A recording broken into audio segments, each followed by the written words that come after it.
Hey, I never thought I'd be in this position, but here I am. Yesterday, my world pretty much fell apart, and I'm looking for somewhere to vent. I, 27 male, have been with my girlfriend, 27 female, for 3 years. Things have been good between us, but then shit happened yesterday. So here's what happened. I came home from work and found a condom in her nightstand. Now, I know some of you are thinking, maybe it's yours, dude, but I can 100% guarantee it wasn't. We've been using a different brand for the entire time we've been together, and the size definitely didn't match either. Plus, we don't even keep condoms around anymore since we switched to other birth control options a while back. Naturally, I confronted her right away. At first, she tried to deny it, saying that it must have been old or that I was overreacting. But after a few minutes of me pressing her, she broke down and admitted that she'd been talking to another guy for a few months. They met through a group of friends, and they'd been texting and chatting daily since then. According to her, they never actually met up in person, but of course that's utter BS. She insisted that they hadn't done anything sexual, even via FaceTiming. But the more I thought about it, the less I believed her. The condom didn't make any sense if they hadn't hooked up, and there were just too many inconsistencies in her story. Plus, I remembered a few times when she'd been unusually distant or secretive with her phone, but I brushed it off because I trusted her. I guess she knew what was coming and turned on the waterworks. When I told her that I wanted to break up, she started apologizing over and over, saying that she was sorry and that she never meant to hurt me. She told me that she loved me, that I was the love of her life, and that she had just made a stupid mistake due to our relationship becoming monotonous. I told her that if she really loved me, she wouldn't have done this, no matter the circumstances. I couldn't trust her anymore, and without trust, there's no relationship, right? I told her that I needed space and that she should go stay with her parents for a while so I could process everything. She packed up some of her stuff and left, and I went for a long walk to clear my head. Last night was rough. She kept texting me, apologizing, and telling me how much she hated herself for what she'd done. She said that she felt like a terrible person and that she didn't deserve me. A part of me wanted to respond, but then I thought about the magnitude of her betrayal, and I felt she didn't deserve it. This morning, I told her that I didn't want to reconcile. I told her that our relationship was over and that I needed her to respect my decision and leave me alone for a while. More texts followed, saying that she couldn't believe what she'd done and that she couldn't imagine life without me. I told her that I was sorry, but I couldn't just move past this. I don't think I could ever look at her the same way ever again. I'm heartbroken. This is someone I've spent 3 years of my life with, someone I thought I'd eventually marry. We shared so many memories, had plans for the future, and just like that, she fucked it all up. I feel like I'm in shock, like none of this is real. Did I handle it the right way? Part of me feels guilty for cutting her off so quickly, but another part of me knows that if I gave an inch, she'd take a mile. Edit. I can't block her. She still has stuff at my place, and I'm worried this is an illegal eviction, which could screw me over. Update. My ex came around today to grab the rest of her stuff. It was awkward, obviously. She seemed pretty down, and several times she tried to make small talk. I wasn't interested and kept scrolling on my phone. When she finished packing up, she asked if she could talk to me for a minute. She told me that the friend's place she was supposed to move into won't be available for a few days, and she wanted to know if she could crash here for a bit, even if it was just on the sofa. I was caught off guard by the request, but I said no, not after what she did. I felt like if I let her stay for a couple of days, she'd try to manipulate and gaslight me, and I might cave. So it's best she stayed gone. When I told her no, she looked really sad. She didn't say anything after that, just kind of nodded. She packed up her car and left, and it was oddly satisfying. She was free now to do anything she wanted with her AP. No more sneaking behind me. It's been a tough day, but I'm hoping that this is the start of me being able to move forward. Thanks again to everyone who offered advice and support. I'm hoping that with a little distance, I'll start to feel better soon. Story 2.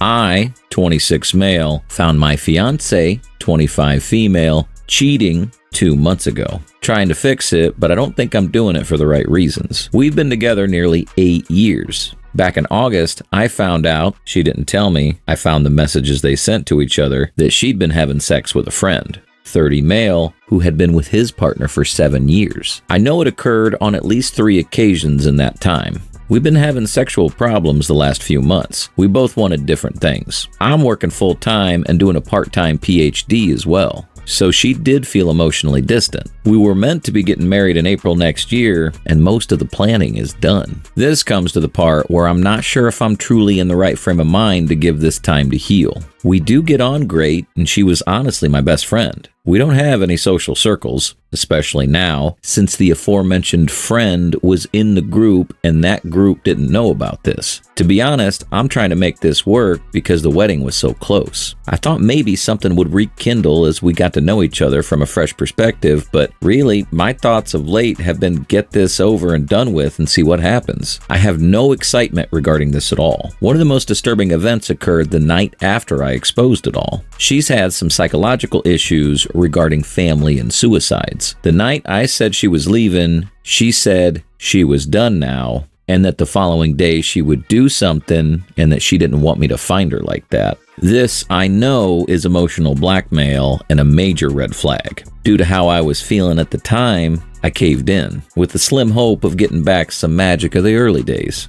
Honestly, from her personality, you can tell she's sorry and is walking on eggshells the last few weeks. But that isn't healthy, and honestly, I just don't feel it anymore. Have there been any other instances of a similar case where this would have worked out? 8 years of commitment feels shattered at the moment, and maybe I'm just too tired. Should I wait out the storm and hope for the best, or be a realist and move on? Update.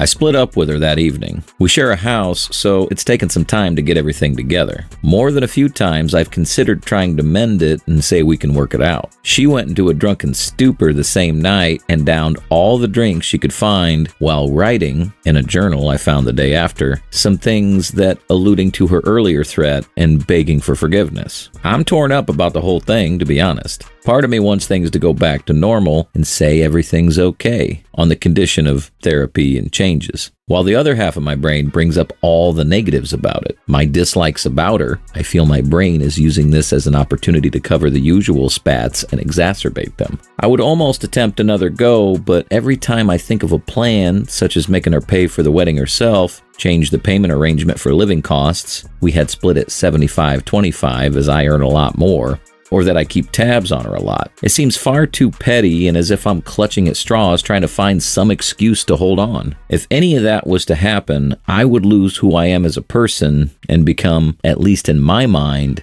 detestable. Part of the guilt I'm holding on to is telling our extended families. I'm sure they've invested a lot into the last few months planning, both emotionally and financially. But I know this is petty in the overall scheme of things. The strangest thing is I find great moments of peace and solace in both thoughts. Right now, I'm glad it's done with and we can move on with our lives. While then thinking if I give her that chance after this break, I can be myself again. Out of all the previous relationships I've had, both professionally and romantically, she's the only one I could really open up to and feel peace. It's a major head fuck. Thanks to everyone for their advice, and it's on me for lack of replies. I just wasn't in a frame of mind to talk at that time, and right now I don't know anymore. You've made the decision to end it, but it's understandable to still have moments of doubt and guilt, especially with how intertwined your lives are and the pressure from family. Trying to control or set conditions for staying would just make things more toxic and change who you are in ways you don't want. You deserve a relationship where you feel at peace, not one filled with doubts and emotional manipulation. It's okay to feel both relief and sadness. The peace you're finding and letting go could be a sign that it was the right decision, even if it's painful. Take your time, focus on your well-being, and trust that moving on might lead you to a healthier place in the long run. Now for some comments. Cancel the wedding and do not be shy about why. There should be no misapplied sympathy here. Also, I hope you told her folks about the suicide threat and ask them to encourage her to get professional help. Then, as little contact as possible and start living your life again. If she puts in the work and you're still free, you can get coffee together in 18 to 24 months.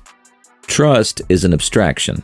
It's a belief that someone will do the right thing, a belief that someone will always do what they say they'll do. When trust is broken, one of these three things can happen. You can slowly regain trust if someone proves to be consistent over time, or you can forgive, which is kind of a leap of faith. Or you decide you can't get past it and it's over. The ability to trust, forgive, love, These are all deeply profound, core aspects of being human. That's why it's so hard to generalize, so hard to create a magic bullet. It's just deeply personal.